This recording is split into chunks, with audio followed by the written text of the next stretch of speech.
Diploma o diskarte? Pakinggan natin sila kung sino ang tama at magaling. So, diploma o diskarte?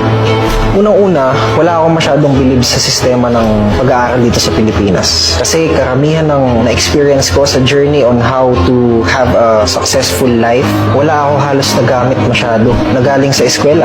Ito seryoso to, real talk lang. Wala talaga ako halos nagamit. Ang nagamit ko is self-earned knowledge. Yun ang mga nagamit ko. Kasi naniniwala ako na yung school, it could make you a living.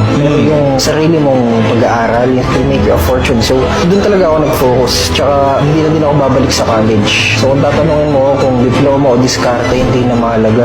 Diploma daw diskarte. Puta ang tunog ng usapan na to, no? Tinatanong pa ba yan? Ha? Ito ang point of view ng isang hindi rin nakapagtapos. Wala rin akong diploma, guys.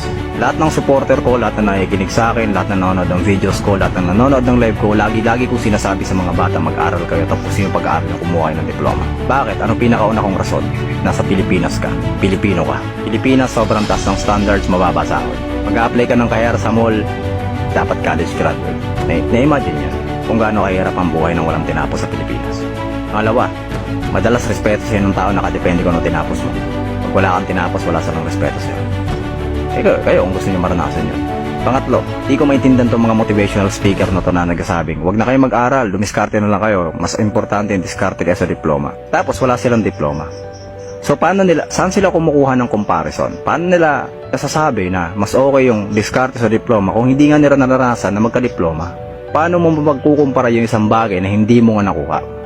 Diba? Ano yun? Hula-hulaan lang, ganon? Trip-trip? Patlo, sige, sabihin na natin. Nakinig ka nun sa mga motivational speaker na diskarte na lang, huwag na kayong mag-aaral. Ano ba makukuha mo pag nakinig kayo sa kanila? Wala. Motivation lang na huwag na kayo mag-aaral. Yun lang naman ibibigay nila sa inyo. Tapos gagawin lang nilang sample yung mga buhay nila na ako nga ganito, ako nga ganyan, ako nga ganito, ako nga ganyan. Kasi ikaw naman, tanga ka, nakalimutan mo na magkaiba kayo ng buhay. Nakalimutan mo na magkaiba kayo ng utak. Nakalimutan mo na magkaiba ng takbo yung buhay nyo. Nakalimutan mo yung mapait na katotohanan na hindi porket kaya ng iba, kaya mo rin. Kasi magkakaiba tayo ng pagkatao. Diba? In the end, isi-seminar ka ba nila kung paano nila diniskartehan yung buhay nila? Hindi. Ituturo ba nila sa'yo kung paano yung diskarte? Anong klaseng paghihirap ang pinagdaanan nila? Hindi. Lagi lang naman nilang ulit-ulitin sa'yo yung mga success na nila eh. Yun lang naman. Diba? Yung hirap, sasabihin ba nila sa'yo? Hindi. Pag nag-aaral ka, ano makukuha mo pag nag-aaral ka? Diploma. Diba? May aramas ka na agad paglabas mo sa tunay na buhay. Unlike dun sa mga motivational speaker, tangina yung pag-aaral, makakakuha ka rin ng diskarte ron. Nyo ba alam sa college, putang ina, doon kayo tinuturuan ng mga simpleng diskarte sa buhay? Sino sample? Ha? So sample, bobo ka, may thesis kayo, automatic dapat nagapak ka kasi bobo ka, diba? Siyempre, didiskarte ka ngayon. Sabi mo sa grupo mo, pre, kahit tagaluto na lang ako kanton, pre, kahit runner na lang ako. Yun, pasado ka kahit bobo ka. Diskarte.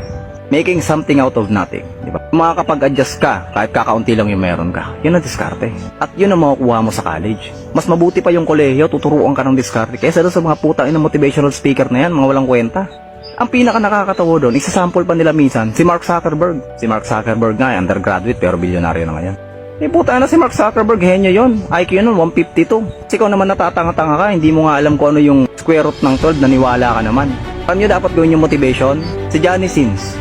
Si Johnny Sins, naging doktor na, nag-abogado pa. Hindi pa siya nakontento, nagpulis pa siya. Fireman. Minsan naging astronaut pa nga. Kasi kung wala ka nang bilang, ayaw pa mag-aaral. Kulit mo naman.